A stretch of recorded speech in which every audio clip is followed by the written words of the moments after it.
Today, we're going to be diving into the Arizona Cardinals' top breakout players for the 2025 season. Some rookies, some year two players, some guys that actually might surprise you. Let's get started.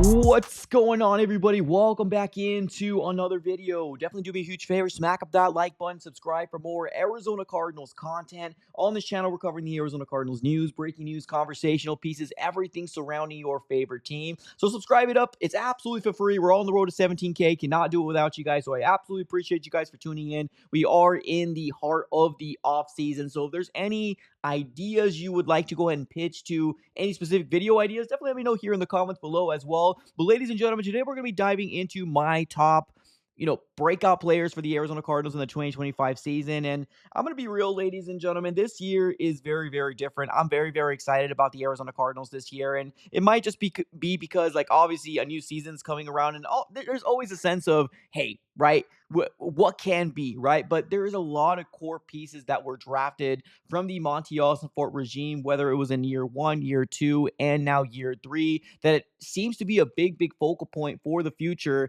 at least for the next 3 or 5 years. And that's the way you got to build out a team, right? In terms of long-term success and longevity, you got to build within the draft. And that's what Monty Fort is doing. And this is the first time I truly did like Monty Fort and what he did in free agency. So this is the time to go ahead and pounce, and hopefully, just hopefully, the Arizona Cardinals can make that, punching their ticket into the playoffs. Now, first things first, let's dive right into Marvin Harrison Jr. He ended up speaking to the media a couple days ago, and let me just tell you right now, it's always been Marvin Harrison Jr. for me at the 4th overall pick. I understand the criticism that came with the Marvin Harrison Jr. I'm not going to say hate, but backlash when you see Malik Neighbors and Brian Thomas Jr. and then Ladd McConkey and, those guys hit 1K and Marvin Harrison Jr. didn't. But let's listen into Marvin Harrison Jr. and what he had to say about what his year two ideally would look like and, what can be a better year two for him. This is what Marvin Harrison Jr. had to say.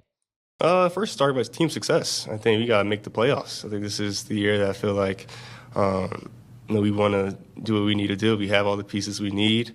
We just got to go out there and execute at this point. That's why they brought me here, to help this team win games. So proving for me looks like winning more games than we won last year. Man, you love to hear it. You love to hear it. What you want from specific players are team guys, right? And the things that Monty Fort and Jonathan Gannon preach, they're looking for a very specific type of player, and Marvin Harrison Jr. fits that mold. He could have came out here and said, I want 10, 15 touchdowns. I want 1,200, 1,300 yards. But nah, he said, I want team success more than anything. This is the playoff year for this Arizona Cardinal team. We actually have pieces in here that's going to be able to help make a playoff run. And Budda Baker feels exactly the same way. I think he ended up speaking to the media yesterday, and he pretty much kind of shadowed what Marvin Harrison Jr. was saying. We now finally have the pieces to make a playoff run. So expectations are absolutely at an all-time high with this fan base, and the pieces that were added in the draft, we're just very, very excited about it, right? So let's dive into my top breakout players for the Arizona Cardinals in the 2025 season. And we're going to start off here with Marvin Harrison Jr. He just got the right mindset. He's got the right ability to be great in the NFL, right? Obviously, you're learning here from your dad, Marvin Harrison Jr. Sr. And we also heard Larry Fitzgerald in Kyler Murray's softball game come out and said that, they've had conversations amongst each other, and he is going to be an open book when it comes down to if Marvin Harrison Jr. has any questions. He's there for Marvin Harrison Jr., which is absolutely a wonderful thing to see, because Larry Legend is a legend amongst his fan base, and he can't really do any wrong. He's the perfect example of what a wide receiver should be in an organization. Loyalty, the way he conducted himself, and what he did on the field was absolutely amazing. So we're all hoping that Marvin Harrison Jr. can be that guy for the Arizona Cardinals. And as of right now, I think he's trending in the right direction to have an absolute crazy breakout season for the Cardinals. And not to mention, this man is absolutely bulked up. Of course, he was asked multiple questions about that in his presser, and he said it just kind of came naturally. Now, this is what I was talking about, right? That he is or was a 22-year-old guy coming out of college into the NFL. When you're playing with 28, 29, 30-year-old men, there is going to be a level of, you might be out physicaled, right? But the fact that he's actually eating the right things, taking care of his body, adding muscle, it's only going to help what his big knock in his rookie year was, right? He wasn't physical enough. He wasn't getting those contested catches. Now he's got the ability to continue to work on his body, and he's getting older, so he's getting into his more mature body, right? Like this is exactly what's going to happen. It's happening naturally. So Marvin Harrison Jr. being bulked up, only helping, the cause of what can be, right? And what he can potentially be, hopefully a 50-50 ball guy in a more consistent manner, and hopefully be a little bit more physical with those DBs at the line. So, guys, I have Marvin Harrison Jr. as one of my breakout players. Obviously, no big surprise there. He was the 4th overall pick for a reason. We got a lot of high expectations for him as a fan base, and I think he's going to meet those expectations for the Arizona Cardinals fans. Let's move on over to my next guy here, Darius Robinson. We got to give some love on over to the second first round pick for the Arizona Cardinals in 2024, none other than Darius Robinson. And it was known that he definitely looks to be a lot bigger as well. I think I saw a report coming out there saying that it wasn't the fact that he actually added more, you know, more weight, but I think he just got more bigger, right? More lean, more, I don't know, just looks more of a freak of a nature than more than anything, right? And he was already a big guy to begin with. So in his rookie year, he had a lot of things stacked up against him, whether it was the injury, the passing of his mom, and then the re-aggravation of the injury. Just when he came back, it was such a small sample size that I understand where Cardinal fans are like, oh, he's not good. He didn't really do anything. But like, you really got to look at the intangibles. You got to look at the situations that was kind of, put out in front of him. This is where we're really going to start seeing the big sample size of Darius Robinson. And this is kind of one of those things where BJ Ojulari, for example, right? There was a lot of hype from him coming out of LSU in the second round, a few years back. The second year, it was a lot of expectations. Unfortunately, he got hurt. What we're expecting from Darius Robinson is obviously to stay healthy, but we're needing him to see that next big jump, because this is where those players in year 1 to year 2, yeah, you either got it or you don't. Now, sometimes it takes some players in year 3 or year 4 to actually get to that level of, hey, you're an NFL player, you could be here, for multiple years, and you're going to sign that big contract. This is usually the time when you see the players in their rookie year blossom into the guy that we hope they're going to be, especially if you're a first round pick. And so I do believe that Darius Robinson is going to have a big role for the Arizona Cardinals in the 2025 season. We have a absolute crazy, nasty depth chart. Like, we got so much depth right now when it comes down to that defensive line, including Darius Robinson, a lot of the rookies that we ended up bringing, a lot of veterans that we ended up bringing here in, free agency. Automatic facelift for the Arizona Cardinals on that defensive line. So I'm really excited to see what Darius Robinson's going to do in his year 2. I got him as another breakout player for me as well. Let's move on over to my next guy, Trey Benson. Trey Benson. I had to add my guy Trey Benson on here. When we drafted him, I made a video said this was a home run pick, right? This was an absolute home run pick, but I should have tempered my expectations, because let's call it like it is. James Conner will be the workhorse for the Arizona Cardinals as long as he is staying healthy and as long as he's able to produce the way that he produced in the tenure of being an Arizona Cardinal, right?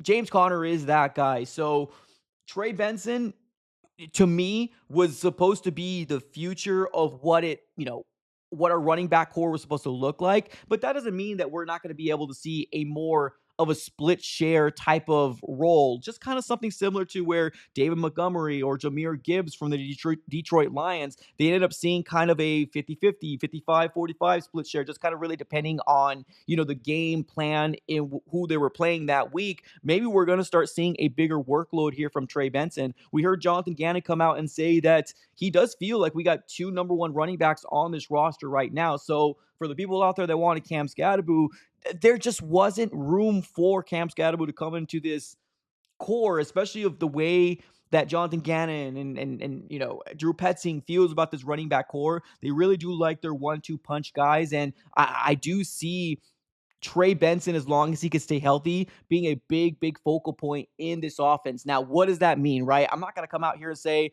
he's going to have a 1,000-yard season, because like I said, he's going to be playing behind James Conner as long as James Conner is healthy. But what I would love to see from him is obviously stay healthy throughout the entire 2025 season. But I also would love to see 400, 500 yards on the ground, 3 or 4 or 5 touchdowns on the ground as well, giving James Conner a breather. Because if we're truly going to be, maybe a slightly heavy run offense again, or maybe Drew Betzing mixes it up, you never know. But if we're going to continue that, what we did last year, because we were a really, really good run team. Like, we were a really good run team. Like, we were ranked pretty darn high in run offense. But if that translates, I can definitely very well see Trey Benson, if he can stay healthy, be a very, very, very big focal point in this run game. So Trey Benson, right? There was already people calling out for your job when people wanted to bring in Cam Scadaboo. This is the time for you to really come out and show out and break out in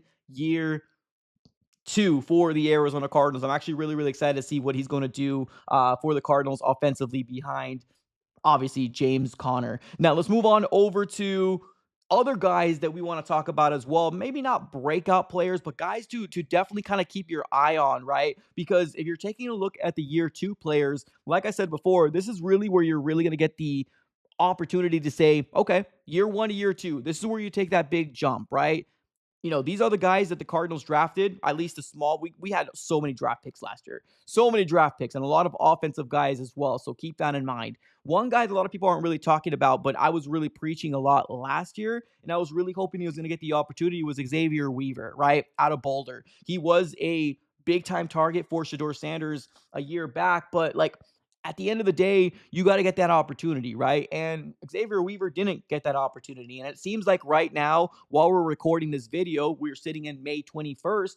It seems like the Cardinals are more than confident to run it back with the same wide receiving core. So, okay, that's fine. If that's exactly what the Arizona Cardinals are going to do, and that seems the trend that they're going to do, is they're going to run it back with Marv, Michael, Dortch, Zay Jones, and Xavier Weaver. Okay, cool. I'm cool with that. But let's get a real competition in training camp in terms of who's going to be that wide receiver number 3. Now, as of right now, I do believe Greg Dortch is going to beat out all the other two guys, Zay Jones and Xavier Weaver, but I would love to see Xavier Weaver get a bigger sample size, a bigger opportunity to show his talents. I think Xavier Weaver can be a very, very good wide receiver in the NFL. Here's the thing. We're not looking for a number 1 guy. We're looking for a number 3 guy, and maybe he can be that guy for the Arizona Cardinals in this offense. He's just got to get that opportunity, right? Let's get a fair crack in training camp, and let's really see what this young year 2 undrafted free agent last year can do for this Arizona Cardinals offense. But like I said,